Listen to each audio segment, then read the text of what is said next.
Unaitwa mwezi Mei kwa lugha ya Kiingereza. Lugha ya Kiswahili tunauita mwezi wa 5. Toka tarehe mosi imekuwa ya moto sana mpaka hii leo tuliposimama hapa na Heavyweight Dulla. Na kubwa sana ni taarifa kwa umma kuhusiana na Young Africans kueleza umma kuwa imepokea barua kutoka mahakama ya kiusuluhishi wa michezo wa kimataifa inayojulikana kwa jina la CAS. Na kubwa hasa kwenye hii barua imejieleza wazi kuwa wao hawatocheza. Heavyweight Dulla, hali yako iko vipi kaka?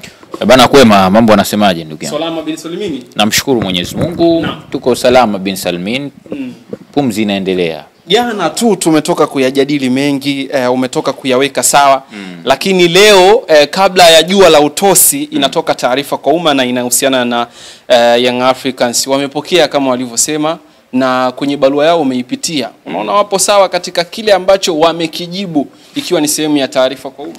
Nafikiri ndio maana ulikuwa kila katika kitu cha ziada cha kuongezea nilikuwa nakwambia dabi ipo. Nilikuwa nakusisitizia sana. Nafikiri sasa umeanza kujua kwa nini kwa nini nilikuwa nakukumbushia mara kwa mara. Uliona nini? Mchezo ni kama vile Yanga wanaukwepa. Yaani hiyo sasa sio tena kuficha. Hii ni mchezo ni kama vile Yanga wanaukwepa. Kwa sababu tarehe ambayo ilipangwa kuchezwa kulitokea vimbwanga siku moja kabla ya mchezo. Hawataki Simba wafanye mazoezi, sio hivi na hivi na hivi. Simba wamezuiliwa, kuna viongozi pale walipewa changamoto. Manake tunaenda kwenye swala lakini lazima turudishe mzizi wa tatizo. Yaani unajua watu wengi kwenye hili sakata wanasahau kwamba lilianzia wapi. Kabisa. Lilianzia kwa hao walalamikaji. Okay. Na hao walalamikaji wakaja wakasema kwamba wao wametulia, timu zingine ndo zinaongea. Lakini kumbe wao ndo walikuwa wanalalamika na wao ndo walikuwa hawatulii. Sasa mchezo sasa ni dhahiri shahiri kwamba wameanza kukwepa. Lakini kwenye hii barua mimi nimeisoma. Wanasema kwamba kwa sababu Kasim wa instruct wao warudi kwenye mamlaka za ndani za kisoka, wao wanasema hawawezi kurudi katika mamlaka za ndani eti kwa sababu wanaona kuna dhulma zinafanyika, ukiukwaji wa kanuni na sheria na kuna timu zinapewa upendeleo. Mpaka sasa hivi na maana hii timu haijui kosa lake, maskini ya Mungu. Mpaka sasa hivi hawajajua, ndio maana mpaka sasa hivi hawajui, yani hawajui maskini ya Mungu.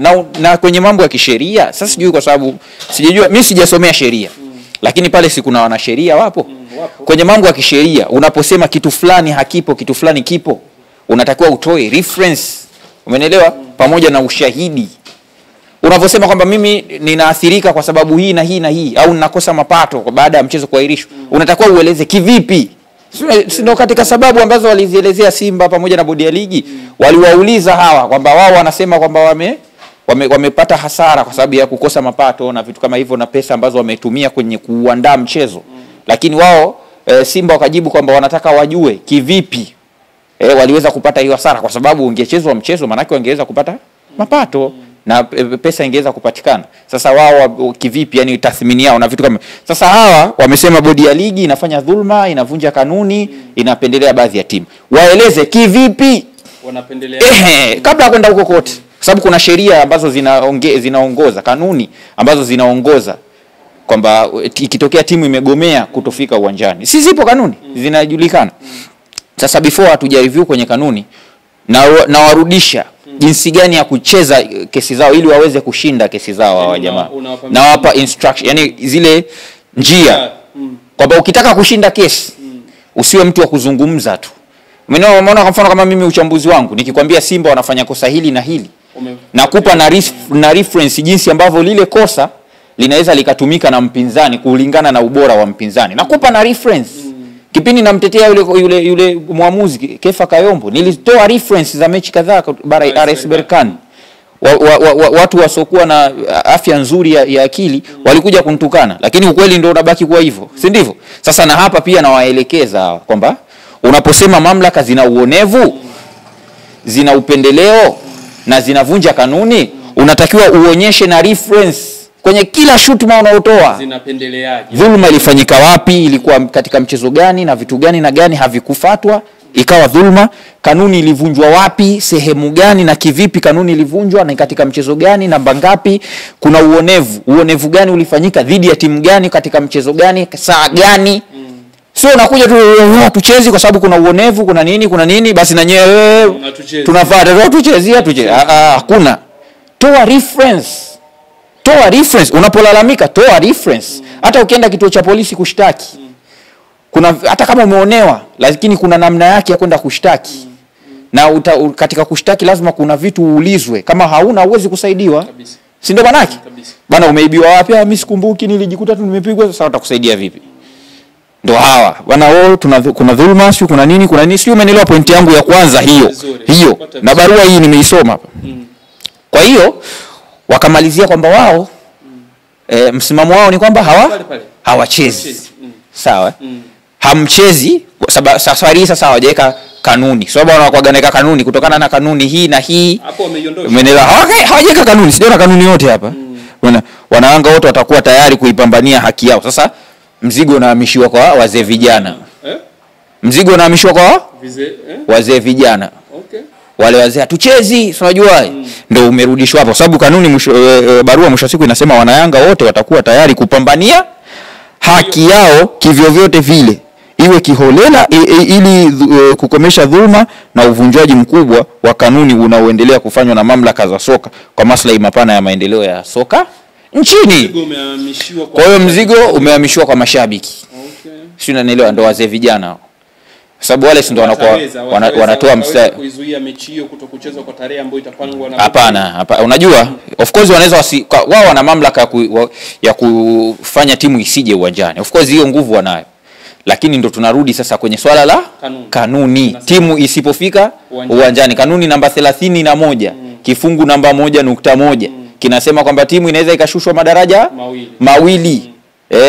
Na timu ambazo matokeo yake yote kwenye ligi yakafutwa na zile timu ambazo hazikucheza nazo either wanaweza wakafaidika na zile point. Sio, unanielewa? Au yakafutwa kabisa kwa timu zote ili kuweka uwiano sawa baina ya msimamo wa ligi. Si ndio maana yake? Lakini kama in case wamecheza zaidi ya nusu ya michezo ya msimu husika, zaidi ya nusu kama alivyofanya sasa hivi, maana imebaki michezo mitatu takriban ligi iweze kutamatika. Maana yake matokeo hayatafutwa.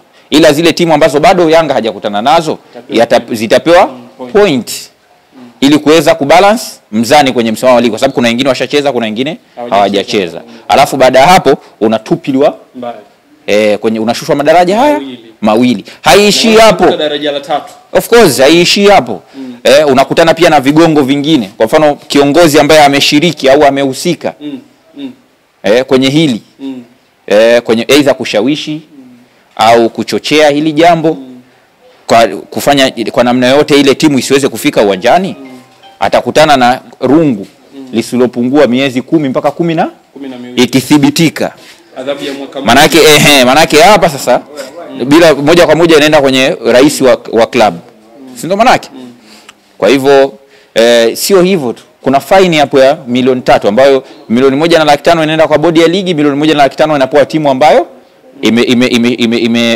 imefika yani ile mpinzani wake ambaye alikuwa acheze naye. Lakini sio hivyo tu, mapato yake ya mchezo husika inakuwa imepotea. Yani ile haki ya kupata mapato katika mchezo husika itakuwa imepotea. Nafikiri Yanga wanajua hivi vyote.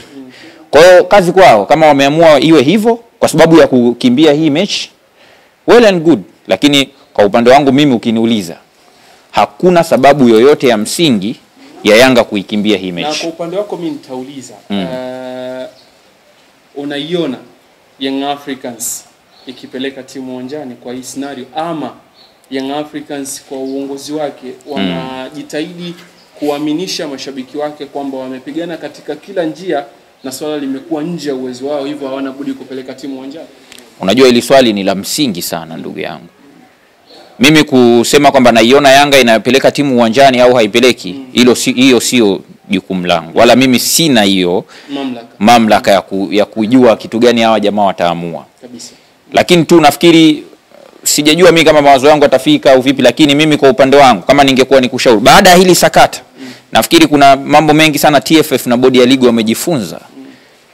Kwa hivyo labda niwaambie tu muda mwingine hizi kanuni ziwe ngumu zaidi ili kuboresha baadhi ya maeneo mengi sana kwenye mpira wetu. Yani ziwe ngumu zaidi. Kivipi? Mfano labda iwekwe time, yani iwekwe age, iwekwe umri maalum ambao unaweza ukagovern viongozi wakubwa wa vilabu.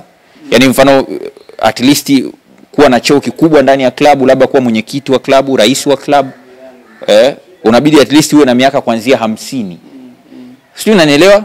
Kwa sababu mtu mzima anakuwa ana uwezo wa kufikiria mbali Na kabla ya kuamua jambo anakuwa anafikiria negative na positives ambazo zinaweza zikajitokeza ndani ya mchezo husika. Kwa sababu ukija in reality timu zote unaweza kusema zina makosa, lakini timu zote pia zimewahi kufaidika na uongozi wa bodi ya ligi kwa namna moja au nyingine. Kwa hiyo kutoka tu from nowhere na kuanza kuikashifu bodi ya ligi na dhulma ina nini si jambo zuri. Na inapoelekea hii inaweza ikaleta mgongano mkubwa zaidi siku za mbeleni. Na kwa nini nasema hivi uongozi wa juu wa klabu uwe na mtu mzima? Ni kwa sababu huyu engineer Hersi ni kijana. Of course ni mtu mzima, lakini sio bado hajafika kwenye uzee. Yaani ule umri wa busara. Of course hajafika kwenye umri wa kuwa na busara. Anaendesha vitu ujana kinguvu. Lakini kuna vitu ambavyo kuna mtu mzima kuna namna yake ana handle vitu. Na Yanga pale of course walikuwa wanajisifu kwamba uongozi wao umekuwa structured na vijana wengi sana. Jambo zuri, lakini nafikiri watu wataanza kuona baadhi ya changamoto za vijana wengi. Sio, unaelewa? Kwamba hawaangalii kwamba sisi tuna mashabiki wengi, mamilioni ya mashabiki, kwa hiyo tuna support, tutapata nini, hivi na hivi, hawezi kutushusha daraja, hawezi kunina nini. Lakini unavotengeneza migongano hii, kuna siku inaweza ikaja kuwa na mlipuko mkubwa zaidi kwenye soka letu, na pengine ika affect hii burudani ambayo ndo kitu pekee wa Tanzania tunakipata. Sisi wapenda soka tunapenda zaidi soka, tunapata burudani kwenye hivi vilabu.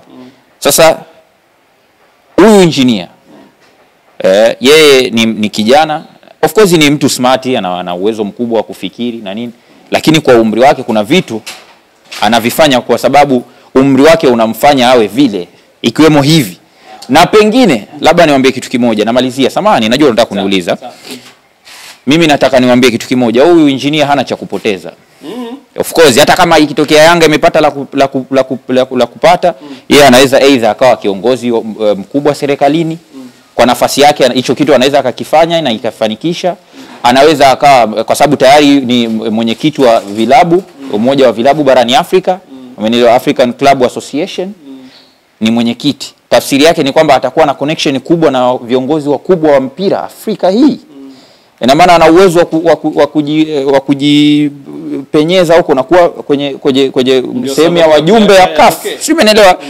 Ana uwezo wa kudeal na biashara zake, akaendelea na maisha yake nje ya soka na maisha yake yakamwendea.